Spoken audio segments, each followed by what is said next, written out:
ጊዜ አሳምነሽም ያው እንደነገርሽን እዚህም ትምህርት ቤት ገባች በኋላ በጣም ብዙ ለውጦች አይተሻል።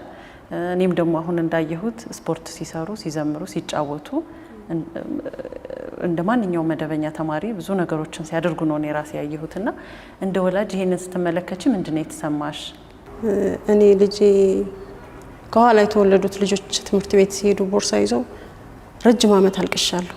መቼ ነው እኔ ልጅ ትምህርት ቤት የምትሄደው ቦርሳ ይዛ ብዬ እና ትምህርት ቤት መግባቷ በራሱ ለኔ ትልቅ የህይወት ምዕራፍ ነው።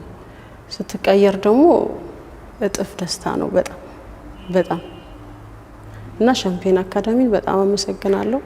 ብዙ ትምህርት ቤቶች ሞክረናል፣ አልተቀበሉንም።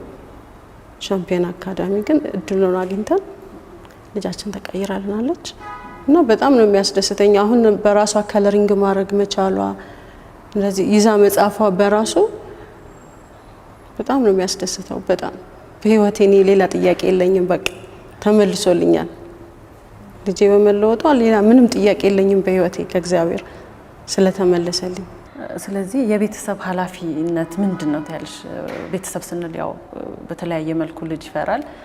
አሁን እንደሚባለውም ከማህፀንና ከልብ ነው ልጅ የሚፈራው ይባላል። በጉዲፈቻም ወይም ደግሞ እንደ ተንከባካቢም አለ።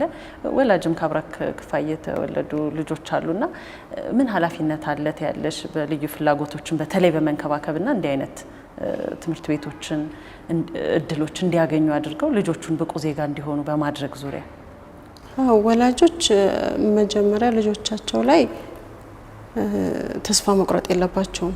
እነሱን ትሪት በምታረጊበት ጊዜ ማንኛውንም አይነት ትሪትመንት በየሴንተሩ ስታገኚ ተስፋ ያስቆርጣል። ለምሳሌ ወዲያውኑ አይደለም ለውጣቸውን የምታዩ፣ ጊዜ ይፈልጋል፣ ጊዜ ይፈጃል።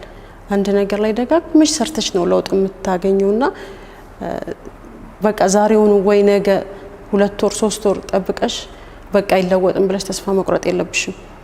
ረጅም ጊዜ በተደጋጋሚ መስራት ይኖርብሻል። ስሩ ላይፍ ታይም ማለት ይችላል።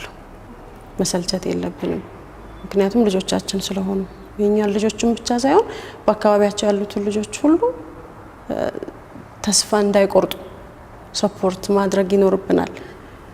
የኔ ልጅ ስፔሻል ኒድ ሆና እግዚአብሔር ይመስገን አልተገለለችም። ለምን መሰለሽ? እኔ ደፍሬ ስለወጣው እኔ ተቀብያለሁ፣ እኔ አምኛለሁ።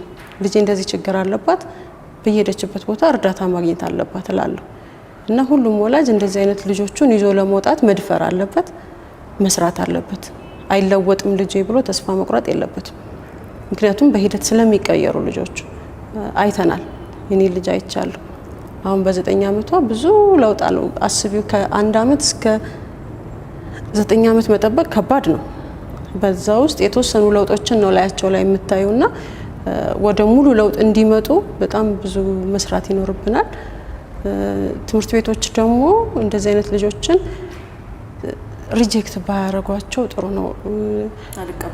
አዎ አይቀበሏቸውም። ብዙ ጊዜ እሺ አይሉም። 1 ወር ቢያስተምሩልሽ ነው ልክ ከ1 ወር በኋላ ስልክ ተደውሎልሽ ነው ልጅሽን ውሰጂ ነው የምትባየው።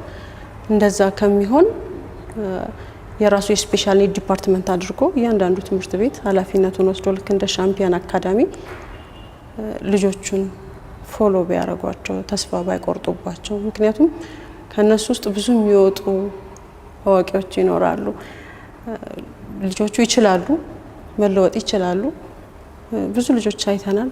የኔ ልጅ ጥሩ ምሳሌ ናት። መቀመጥ ሁሉ አትችልም ነበር፣ በትራስ ነበር ተደግፋ የምትቀመጠው። አሁን በራሷ ትገለበጣለች፣ ጃምፕ ሁሉ ታረጋለች እና ይሄ ትልቅ ለውጥ ነው እና ትምህርት ቤቶች ቢያግዟቸው ባይገፏቸው ጥሩ ነው እላለሁ። እያንዳንዱ ትምህርት ቤት የመቀበል ግዴታ አለበት። ማንኛውም ህፃን ትምህርት የማግኘት መብት አለው፣ መማር ግዴታው ነው እና ሁሉም ትምህርት ቤቶች ቢቀበሏቸው፣ ያው ፖሊሲው ቢኖርም ግን የትምህርት ቤት ባለቤቶች ባለ ንብረቶች እነዚህ ልጆች ተቀብለው የራሱ ስፔሻል ዲፓርትመንት አድርገው ብዙ ልጆችን ባይሆን 1 ክላስ በቂ ነው። በአንድ ክላስ መማር ይችላሉ ልጆቹ እና እነሱን አካተው ቢያስተምሩ ጥሩ ነው ብዬ አስባለሁ። እሺ እህቴ፣ ስምሽንና ከየት አካባቢ እንደመጣሽ፣ ስንት ልጆች እንዳሉሽ፣ እንዲሁም ደግሞ እዚህ ሻምፒዮንስ አካዳሚ የሚማሩ ልጆች ወይም ደግሞ ልጅሽ ስንት ዓመት እንደሆነ ብትገልጽልን? እሺ፣ አመሰግናለሁ። ህይወት እባላለሁ። 2 ልጆች አሉኝ። ፍቅርና አሜን ይባላሉ። ሁለቱም የሻምፒየንስ አካዳሚ ተማሪዎች ናቸው። መጀመሪያ ያመጣሁት ልዩ ፍላጎት ተማሪ ነው ብዬ ትልቁን ልጄን ፍቅርን ነው። ፍቅር አሁን 7 ዓመቱ ነው። ሻምፒየንስ ከገባ 2 ዓመቱ ነው። እሺ፣ መጀመሪያ ላይ እቤት ውስጥ የነበረው ሁኔታ እስቲ ብትገልጽልን። እንዴት ነበረ? ምንድነው ልዩ ነገር ያየሽበት የተመለከትሽበት? ወይስ በወሊድ ወቅት ነው የተነገረሽ? እንዴት ነበረ? ምን አይነት ነገሮች ነበሩ ቤት እያለ? ፍቅር በጣም ኖርማል ልጅ ነበር የሚመስለው ልጅ እያለ። ከዛ ከ2 ዓመቱ በኋላ ግን ከኩዮቹ ጋር አብሮ መሄድ አልቻለም። እሱን ነገር ኖቲስ አድርገናል። ያው አልተቀበልነውም እንጂ በጊዜው ምክንያቱም አይናገርም። ስጠሪው ያን ያህል አለርት አይደለም፣ መልስ አይሰጥም። በራሱ ነው የሚጫወተው፣ ከሌሎች ልጆች አይቀላቀልም። እንደዚህ የተለዩ ልዩነቶች ነበሩት።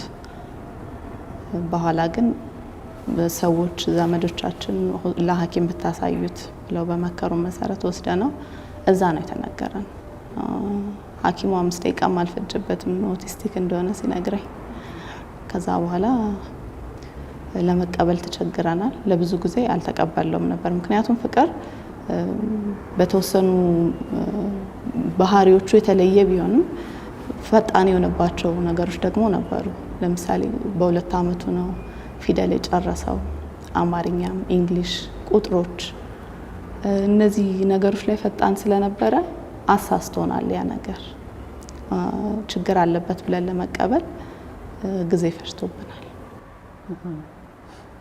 ወደዚህ ወደ ሻምፒየንስ አካዳሚ ከገባ በኋላ ምን አይነት ለውጦች እያያችሁ ነው አሁን? ሻምፒየንስ አካዳሚ የመጣው 5 ዓመቱ ነው። ፍቅር እዚህ ትምህርት ቤት ሲገባ ምንም ቨርባል አልነበረም። ምንም ነገር አይናገርም ነበረ። አርፎ የመቀመጥ ችግር ነበረበት። በብዛት የሚሰራውን ሁሉ ስራ ጋደም ብሎ ነው የሚሰራው። ሲበላም፣ ሲጠጣም፣ ሲጽፍም እንደዚህ የተለያዩ ችግሮች ነበሩበት። ስጠሪውም አቤት አይልም። ምንም ነገር አይናገርም። እዚህ ከመጣም በኋላ ያየነው ለውጥ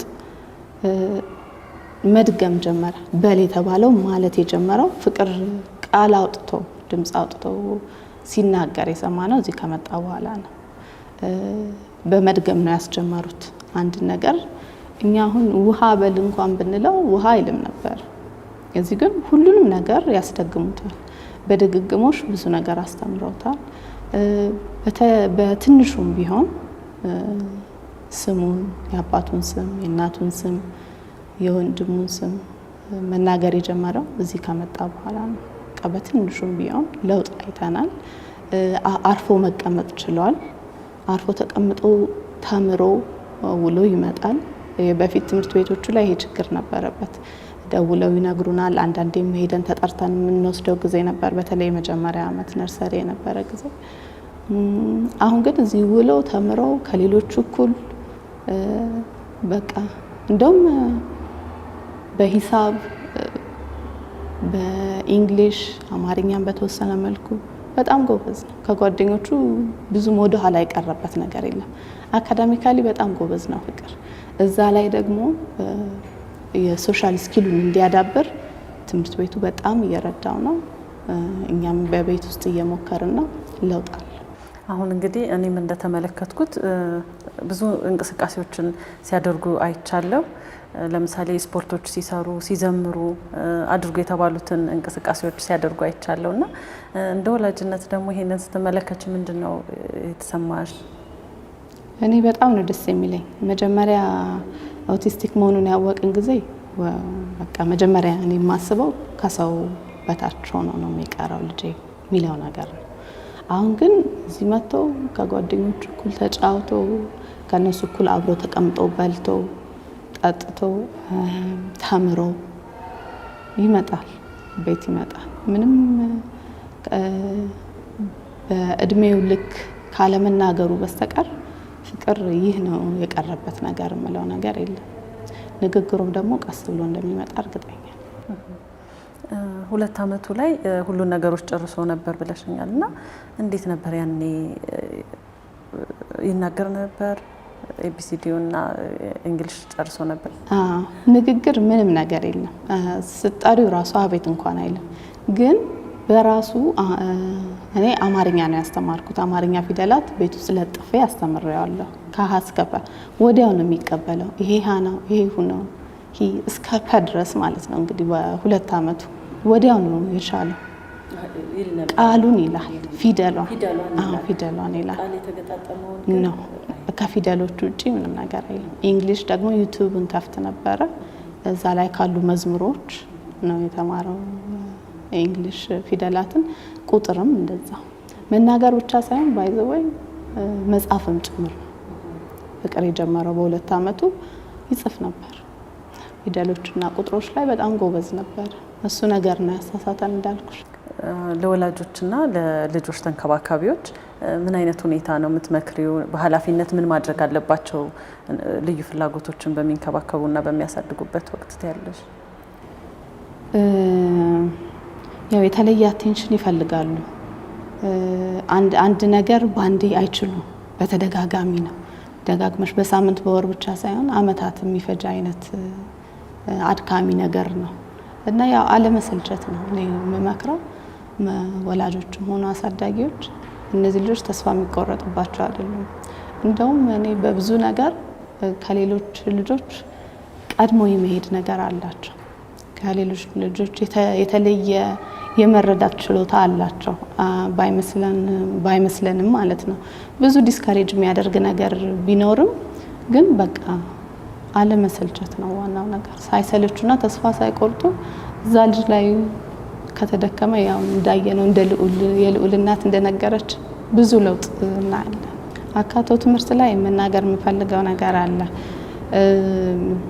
እኔ ልጄ ለብቻው እንደዚህ የኢንክሉሲቭ ትምህርት የማይሰጥበት ትምህርት ቤት የሆነ ማዕከል ውስጥ ቢሆን ኖሮ ይህን ያህል ለውጥ ያመጣ ነበር ብዬ አላስብም።